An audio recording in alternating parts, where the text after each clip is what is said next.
পক্ষে আমাদের 4টা কাজ বিশেষভাবে খেয়াল রাখতে হবে। কয়টি কাজ? 4টি কাজ।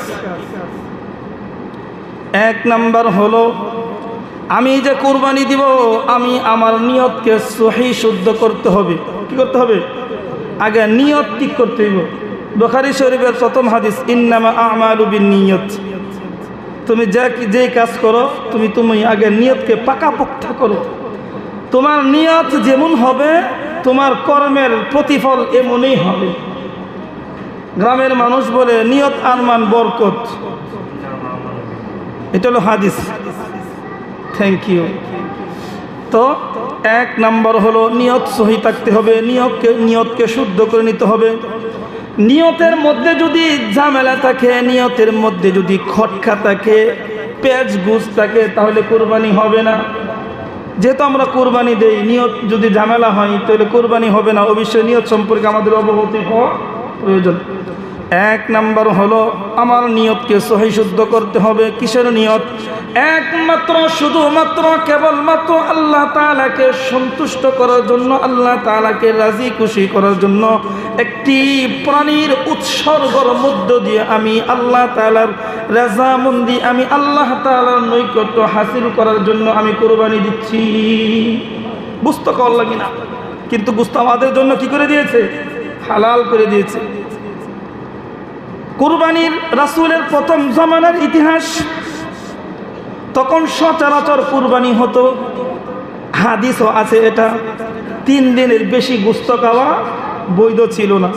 পরে যখন ব্যাপকভাবে এটার বিস্তার হয়েছে, সাহাবায়ে কেরাম প্রশ্ন করলেন, আল্লাহর রাসূল, রেখে রেখে খাওয়া যাবে না? আল্লাহর রাসূল হুকুম দিলেন রেখে রেখে খাওয়া যাবে। এর অর্থ এই না এক বছর কুরবানি দিছে, আরেক বছর রোজা পর্যন্ত চলে। নিয়তের কথা বলতেছি। রাসূল করিম সাল্লাল্লাহু আলাইহি ওয়াসাল্লাম হাদিস শরীফের মধ্যে বলেন, ইন্নামা আমালু বিন্নিয়াত। শুধু কুরবানি নয়, যে কোনো ইবাদত বন্দিগি তুমি আদায় করো, এই ইবাদত বন্দিগি কতটুকু নতিজা আর কতটুকু আল্লাহ তাআলার নৈকট্য হাসিল করেছে, সেই হাসিলটা হবে তোমার নিয়তের উপর। তো নিয়ত কি করতে হবে? সহি শুদ্ধ করতে হবে। নিয়তের মধ্যে যদি থাকে, কুরবানি না দিলে মানুষে কি কইব? দেওয়ার ইচ্ছা নাই, মানুষের চাপে পড়ে কুরবানি দেয়, নিয়তের মধ্যে সমস্যা হবে না। যদি নিয়ত এরকম থাকে, কার কাছে যাব? কুরবানি যদি না দেয় লজ্জা পাবো, যাক একটা শরীর তাক্কে ভরি, বাচ্চাগুলিও তো গোশত খাওয়ার প্রয়োজন। নিয়ত গোশত খাওয়ার হবে না। নিয়ত থাকতে হবে একমাত্র শুধুমাত্র কেবলমাত্র আল্লাহ তাআলাকে রাজি খুশি, আল্লাহ তাআলাকে সন্তুষ্ট করার উদ্দেশ্যে। তারপরে তো আল্লাহ তাআলা সেই গোশতকে আমাদের জন্য কি করে দিয়েছেন? হালাল করে দিয়েছেন। এটাকে উত্তম হালাল করে দিয়েছেন। তো আমরা গোশত খাওয়ার নিয়ত না করে নিয়ত করব কিসের? আল্লাহ তাআলাকে সন্তুষ্ট করার। আল্লাহ তাআলাকে সন্তুষ্ট করার নিয়ত যদি আপনি কুরবানির মাধ্যমে আপনি এরকম একটি ইবাদত বন্দেগী আদায় করেন, আর আপনি কুরবানি দিয়েছেন, কুরবানি দেওয়ার পর আপনার ঘরের সামনে, আপনার দরজার সামনে একজন ভিক্ষুক আসলেন, ভিক্ষুক আসার পর আইসা সল করলেন, আমাকে কিছু গোশত দেন। আপনি ডিপ ফ্রিজের মধ্যে ভরে রাখলেন আর বললেন গোশত নাই, গোশত নাই, শেষ হয়ে গেছে। আপনার নিয়ত আপনি যাচাই করেন কি পরিমাণ নিয়ত আল্লাহকে তো সন্তুষ্ট করার জন্য। আল্লাহ তাআলা আপনাকে তৌফিক দিয়েছেন কুরবানি দেওয়ার জন্য, সেই তৌফিক অনুযায়ী আপনি কুরবানি দিয়েছেন। আপনার ঘরের সামনে, আপনার দরজার সামনে আল্লাহ তাআলা ইচ্ছা করলে আপনাকে অন্যের দরজায় পৌঁছাইতে পারতো, কিন্তু অন্যের দরজায় আপনাকে পৌঁছাই নাই। আরেকজন দারিদ্র মানুষ, গরিব মানুষ, অভাব অনটনে সে আশা আকাঙ্ক্ষা নিয়ে বের হয়েছে, আমার কুরবানি দেওয়ার মতো তৌফিক নাই, কিন্তু কুরবানির দিন আমার বাচ্চাগুলি তো গোশত খাওয়ার আশা করবে, আমার কাছে ছাবে। মানুষ যেরকম খাই, প্রতিবেশী সমাজের মানুষ আমার কাছে ছাবে। আচ্ছা দেখি গ্রামের মধ্যে বের হয়ে, গ্রামে তো বের হলে লজ্জা পাবো, অন্য গ্রামে চলে যাই। অন্য গ্রামেই চলে গিয়েছে, অল্প কিছু গোশতের জন্য ঘরের দরজায় ঘুরতেছে, কিন্তু দরজায় দেয় আর গোশতের জন্য না করে দেয়। আপনি আন্দাজ করেন আপনার নিয়তটা কি পরিমাণ হয়েছে। তাও যারা দেয়, যারা দিচ্ছে, যারা যারা দিতেছে চর্বি হাড্ডি, চর্বি হাড্ডি বাছাই করে এক টুকরা চর্বি দেয় আর এক টুকরা হাড্ডি দেয়। কেন? কুরবানির গরুর মধ্যে কি শুধু চর্বির হাড্ডি নাকি? যারা ভিক্ষা করে, যারা ঘুষ, যারা ছল করে, যারা ঘুষ সংগ্রহ করে, এদের ব্যাগগুলি যাচাই করে দেখবেন শুধু হাড্ডি আর চর্বি। এটা আমি আমার নিজের অভিজ্ঞতা থেকে বলতেছি, এটা আমি আমার নিজের অভিজ্ঞতা থেকে বলতেছি যে যারা ঘুষ সংগ্রহ করে গরিব মানুষ, এদের ব্যাগগুলি তালাশ করে দেখি শুধু গোশত নয়, হাড্ডি আর চর্বি। আল্লাহ তাআলা মালুম এদের কুরবানি জিরো, লাস্টে কি হবে? জিরো হবে। যাই হোক, এই সময় অল্প সময়ের ভিতরেই আমাদের নিয়ত এরকমভাবেই শহীদ শুদ্ধ করে, হ্যাঁ, আমার ঘরের সামনে এসেছে, আল্লাহ তাআলা আমার ঘরের সামনে, দরজার সামনে পাঠিয়েছে। আল্লাহ তুমি মহান, আল্লাহ তুমি মহান। আমার পূর্বপুরুষ কুরবানি দিতে পারে নাই, এমন এক সময় হয়েছে যেটা আমিও দিতে পারি নাই, আমাকে আল্লাহ তৌফিক দিয়েছেন। আল্লাহ তুমি দিয়েছো তো দিয়েছ, তোমার বান্দাদেরকে আমি যথেষ্ট পরিমাণ সাহায্য সহযোগিতা করব। সুবহানাল্লাহ। আমাদের নিয়ত এরকম থাকতে হবে, আমাদের নিয়ত এরকম থাকতে হবে, তাহলেই সেই কুরবানি আমাদের জন্য লাভজনক, আমাদের জন্য নাজাতের মাধ্যম, আমাদের জন্য নাজাতের উসিলা হবে। 2 নাম্বার হলো, আমি যে কুরবানি দিব আল্লাহ তাআলাকে সন্তুষ্ট করার জন্য, আল্লাহ তাআলাকে রাজি খুশি করার জন্য। যে বস্তু ক্রয় করব, যে পয়সা বা টাকা দিয়ে আমি ক্রয় করব, সেটা থাকতে হবে হালাল। কি থাকতে হবে? হালাল। নাকি কোনো ঝামেলা থাকতে হবে? হবে না। যে কোনো ধরনের হারাম পয়সা যদি এই ইবাদতের সাথে মিশ্রিত হয়, কুরবানি হবে না। এর মধ্যে কোনো কি নাই, কোনো সন্দেহ নাই। শুধু গোশত খাওয়া হবে, মানুষের চাপে পড়ে গোশত খাওয়া হবে। 1 নাম্বার হলো নিয়ত সহি রাখতে হবে। 2 নাম্বার হলো হালাল উপার্জিত, হালাল টাকা পয়সা, হালাল মাল সম্পদের মাধ্যমে আপনি আপনার কুরবানি আল্লাহ তাআলার রাজামন্দি অর্জন করার জন্য দিবেন।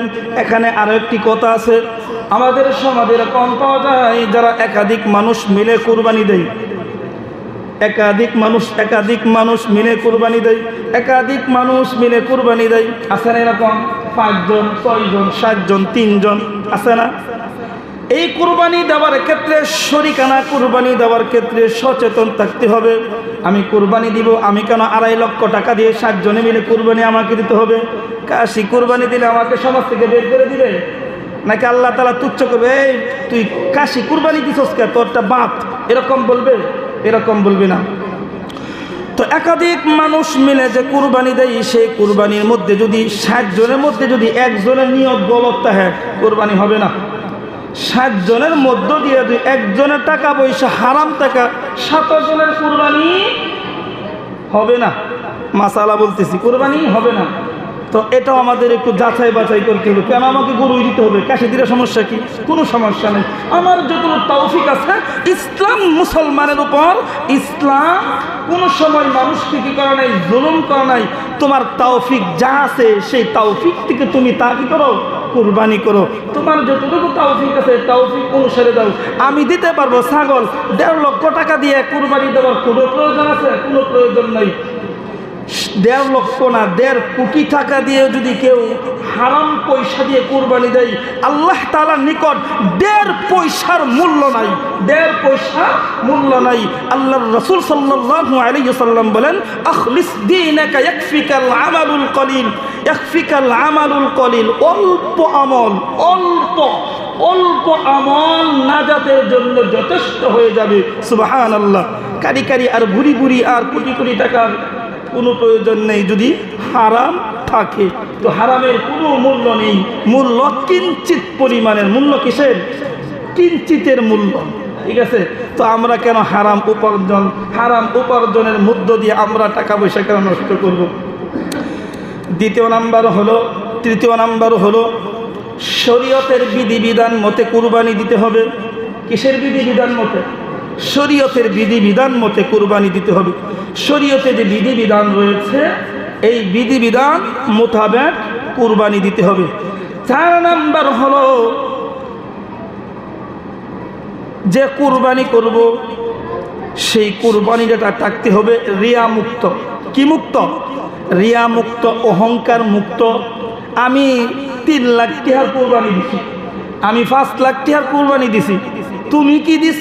এত টাকা। কুরবানির ক্ষেত্রে অহংকার করা যাবে না, তাকাব্বুর করা যাবে না। তাকাব্বুর না করে করতে হবে আল্লাহ তাআলা কৃতজ্ঞ। সমাজের মধ্যে তো এরকমও এক সময় গিয়েছে, পুরো সমাজের মধ্যে 2, 4, 5টা গরু কুরবানি হয়েছে। এখন এক বাড়িতে 5টা দেয়, আছে না নাই? আছে। তো 5টার মালিক আল্লাহ তাআলা বানিয়ে দিয়েছেন। এই বলে আপনি কি করতে পারবেন না? অহংকার করতে পারবেন না, তাকাব্বুর করতে পারবেন না। তাকাব্বুর আর অহংকার না করে আপনাকে শুকরিয়া আদায় করতে হবে কার? আল্লাহ। আল্লাহ, আল্লাহ তুমি আমাকে তৌফিক দিয়েছ। আমার কিছুই ছিল না, আমার বাবা কুরবানি দিতে পারে নাই, মানুষের বাড়িতে বাড়িতে গোশত হয়নি, আমাদেরকে খাওয়াইছে।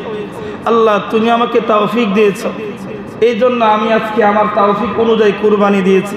আমার তৌফিক ছিল 30,000 টাকার কুরবানি দেওয়ার, কিন্তু আমার ইচ্ছে বলতেছে খুশি হয়ে আমি এই বছর আর 30,000 টাকা দিয়ে কুরবানি দিব না, আমি এই বছর 1 লক্ষ টাকা দিয়ে কুরবানি দিব। এটা হলো আল্লাহ তাআলার উপর খুশি আর রাজি আর সন্তুষ্ট হয়ে। সুবহানাল্লাহ।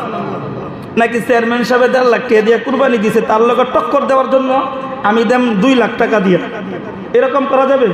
এরকম করা যাবে না। কেউর সাথে কেউ টক্কর না, কেউর সাথে কেউ প্রতিযোগিতা না, কেউর সাথে কেউর কি প্রতিযোগিতা না। আর যদি প্রতিযোগিতা হয় আল্লাহ তাআলাকে রাজি খুশি করার প্রতিযোগিতা। একজনে 20 রাকাত নামাজ পড়ছে, আমি 25 রাকাত পড়বো। হ্যাঁ, ইসলামের মধ্যে একটি বিধান আছে, যদি তুমি প্রতিযোগিতা করতে চাও তাহলে ইসলামের যে বিধিবিধান রয়েছে অর্থাৎ ইবাদতের মাধ্যমে তুমি তার সাথে প্রতিযোগিতা করো। তবে প্রতিযোগিতার মধ্যে অহংকার আনা যাবে না। কি আনা যাবে না? অহংকার, কিবরিয়া, রিয়া, তাকাব্বুর, যে আমি আমার গরুটাকে আগে কুরবানি দিল না। আমি তো এলাকার চেয়ারম্যান সাহেব, হুজুর দক্ষিণ পাড়া থেকে শুরু করছে, উত্তর পাড়া আস্তে আস্তে 2 ঘন্টা সময় নিছে। যখন মাঝে গেছে তখন হুজুরা যা তা বলা শুরু করছে, যা তা বলা শুরু করছে। আমারটা আগে কুরবানি দিয়া পড়া, ওই দিকে এই দিক যাইবেন, এই দিক যাইবেন, এরকম করা যাবে না।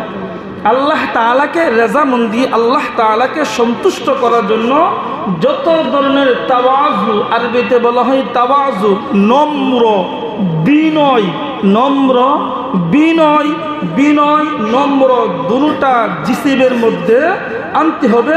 আত্মাটাকে একেবারে নরম করে মৌলিকভাবে পশু কুরবানি দেওয়া না। মৌলিকভাবে কথা হলো আমি আমার জিসিমটাকে, আমি আমার আত্মাটাকে, যে আত্মার মধ্যে যে একটা বরত্ব ছিল, আত্মার মধ্যে যে একটা তাকাব্বুর ছিল, আত্মার মধ্যে যে একটা কিবরিয়াত ছিল, সেই কিবরিয়াতটাকে আমি কি করলাম? কুরবানি দিলাম। সুবহানাল্লাহ। আত্মারে যদি আপনি কুরবানি দেন তাহলে 1 গরু জব করে কি ডিহবরণ দেব? ডিহবরণ দিত না। তো 4টা কথা বললাম। 1 নম্বর হলো নিয়ত সহি থাকতে হবে। 2য় নম্বর হলো হালাল সম্পদের মাধ্যমে আমরা কুরবানি দিব। 3য় নম্বর হলো শরীয়ত যে মোতাবেক। অনেক মানুষ আছে আনাজে মানাজে মানজেতে কুরবানি দেয়, ঠিক আছে, কুরবানি দেওয়ার পরে রক্ত কাটে না, ভালো করে কাটতেও পারে না, ঠিক আছে। এরপরে রগের ব্যাপার সেবার আছে, এটা আগামী জুমায় বলবো। 5টা জিনিস যেটা রগ কাটতেই হয়। তারপর যখন দম যায় না, কসাইরা চুরির আগা দিয়ে এরকমভাবে কি দেয়? গুতা মারে। এটা দেওয়া কিনা ঠিক না, এটা দেওয়া ঠিক না। তো এটা তো আমার কুরবানি, এটা তো আমার সাধারণ গুরু না, এটা আমার কুরবানি, এটা আমার ইবাদত, এটা আমার কি ইবাদত। তো ইবাদতের ক্ষেত্রে যতটুকু ভদ্রতা, যতটুকু নম্রতা, যতটুকু শালীনতা আমার বজায় রাখার প্রয়োজন, এতটুকু আমি বজায় রাখবো। এবং কুরবানির দিন মানুষের মধ্যে অনেক ঝগড়া হয়, অনেক ফিতনা হয় কুরবানির গোশত নিয়ে। কুরবানির গোশত নিয়ে কি বা কুরবানি নিয়ে অনেক সময় আমরা দেখি, যেহেতু এখন আধুনিক অত্যাধুনিক যুগ, দুনিয়াটাই হাতের মুঠে, কখন কি হয়ে যায় মাত্র 5 থেকে 2 মিনিট সময় লাগে পুরা পৃথিবীর খবর নিতে। তো আমরা জানি, তো আমাদের দ্বারা এরকমটা করা যাবে না, গোশত নিয়ে ঝগড়া করা যাবে না। এবং যারা বাট করেন, যে একাধিক শরীকের মাধ্যমে যারা বাট করেন, সে বাটগুলি যদিও আপন ভাই হয়, যদিও আপন বোনের সাথে আপনি কুরবানি দেন, তারপরও বাট কারার পাল্লা দিয়ে মেপে মেপে কি করবেন? এইগুলি বাট কারার কাজ করবেন। একজন আরেকজনের সাথে এরকম এই বলার প্রয়োজন নেই, দেখা আপনি হাত দিয়ে দেন, আপনি এসে নিয়ে নিছেন, আরেকজনের ভিতর যদি দুর্বলতা থাকে আমার টকাইছে, সে দিচ্ছে, তাহলে তো আপনার কোরবানি কি হয়ে যাবে? নষ্ট হয়ে যাবে। 4 নাম্বার হলো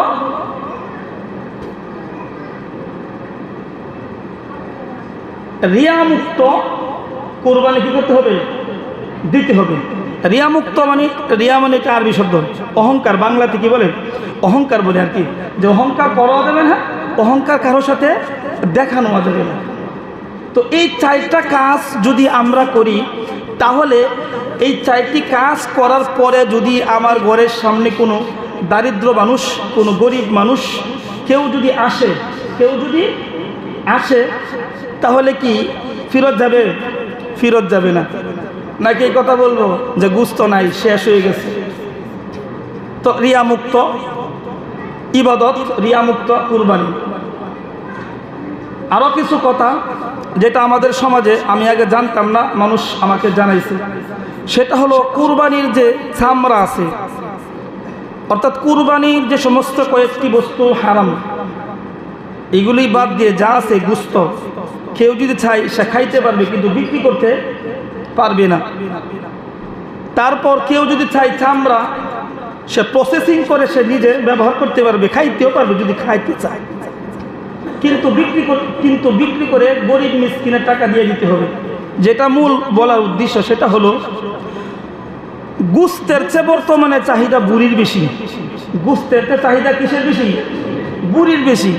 তো যার কুরবানি দেয় সে কি করে প্রতিবেশী গরিব মানুষরা কই, তুই বুড়িটা নেগা নিয়া বানায় টানায় সব কিছু কইরে প্রসেসিং করে আমারে অর্ধেকটা দেয়ালাইস আর তুই অর্ধেকটা নেগে। কুরবানি হবে না। কেন হবে না? কুরবানির মধ্যে সে পরিশ্রমের বিনিময় কুরবানির বুড়ি দিয়েছে। যদি সে পরিশ্রম করতে চায় তাহলে তাকে কি করতে হবে? টাকা দিতে হবে। ঠিক আছে, টাকা দিতে হবে। এটা এই কুরবানি যারা গুস্ত বানায়, এই মাছটা বলবো, যেহেতু বুড়িটা আলগা এই জন্য বললাম, এই আগেই বলে দিলাম। আর বুড়িটা সম্পর্কে অনেকেই মানুষ জানে না। আর টাকার যে প্রচলন এটা আমাদের সমাজে আছে, আমাদের সমাজে আছে, কিন্তু বুড়ির যে প্রচলন এটা নাই। কেন? ধনী মানুষ বুড়ি বানায়, ধনী মানুষের বউ পরিষ্কার কথা, তারা বুড়ির ধরবো কেমন খায় তারে, এটা আমি দেখছি, আমাদেরও আছে যারা মজা করে খায় তারে, কিন্তু কি করতে পারে না? প্রসেসিং করতে পারে না। এটা অনেক কষ্টের জিনিস। তো গরিব মানুষরা দিয়ে প্রসেসিং করে, গরিব মানুষরা কি করে 3 ভাগের 1 ভাগ দিয়ে দেয়, 2 ভাগ সে নিজে রাইখা দেয়, অথবা অর্ধেক দিয়ে দেয়, অর্ধেক রাইখা দেয়। যদি ইচ্ছা হয় গরিব মানুষকে আপনি এমনিতে দিয়ে দিবেন, এমনি কি করবেন? দিয়ে দিবেন। কিন্তু কুরবানির মধ্যে কোনো ধরনের কোনো কিছুর বিনিময় কি করা যাবে না? অংশগ্রহণ করা যাবে না। যেমন বুড়ি বানাইলেন, অর্ধেক দিয়ে দিলেন, অর্ধেক রাখলেন, এটা বিনিময় দিচ্ছেন, নষ্ট হয়ে যাবে। ইমাম সাহেব গরু কুরবানি দিছে, যেহেতু সমাজের মানুষ এলাকায় থাকে, ইমাম সাহেব গরু কুরবানি দিছে, তো গরু কুরবানি দেওয়ার বিনিময় গুস্ত দিলেন। অনেকেই কত টাকার লাগি দাম, একজনে এই হুজুরে কুরবানি দিছে তো টাকা দিয়ে কেন আমরা গুস্ত দিই না, এরকম ভাবেই এই নিয়ত যদি থাকে। আর যদি গুস্ত দেন, কুরবানি বাতিল। কুরবানি কি? বাতিল।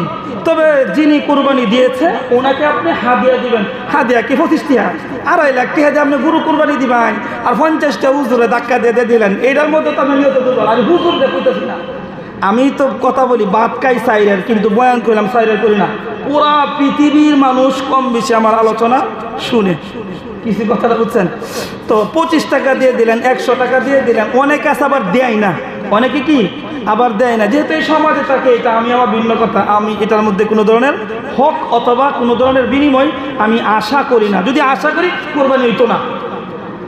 আমি না করি, আপনি আপনার চাচাকে দিয়ে কোরবানি দিয়েছেন, আপনি আপনার ভাতিটাকে দিয়ে কোরবানি দিয়েছেন, যদি তারা কি মনে করে, অধিকার মনে করে, তাহলে আপনার কোরবানি হবে না। যাকে দিয়ে আপনি কোরবানি দেওয়ান, জবাহের কাজটা সম্পাদন করেন, আপনাকে তাকে মূল্য দিতে হবে, মূল্য পরিশোধ করতে হবে। তবে নিজের কুরবানি নিজে দেওয়া সবচেয়ে উত্তম। নিজের কুরবানি নিজে দেওয়া কি সবচেয়ে উত্তম। কিন্তু কুরবানি দেওয়ার ক্ষেত্রে যে 5টা জিনিস আছে, রগ আছে, অনেকে জানে না, অনেকে বুঝে না। যদি কর্তন না হয় তাহলে কুরবানি হবে না। হুজুররা যেহেতু ট্রেনিং প্রাপ্ত, আর যেহেতু তারা 5 বেলা নামাজ পড়ে, আমরা ইমাম সব সম্মানিত ব্যক্তি, আমরা তারে দিয়ে কুরবানি দেওয়াই, এই হিসাবে বললাম সমাজের মানুষ কি করে কুরবানি দেওয়াই। তো কুরবানির মধ্যে কোনো ধরনের মৌলিক কথা হলো কুরবানির মধ্যে কোনো ধরনের বিনিময়, কুরবানির গোশত বা কুরবানির যে কোনো বস্তু, যা কোনো অঙ্গ প্রত্যঙ্গ দেওয়া যাবে না। এটা আমরা প্রাথমিকভাবে বুঝলাম। যারা কাজ করে এদেরকে টাকা দিব, এদেরকে বিনিময় দিব।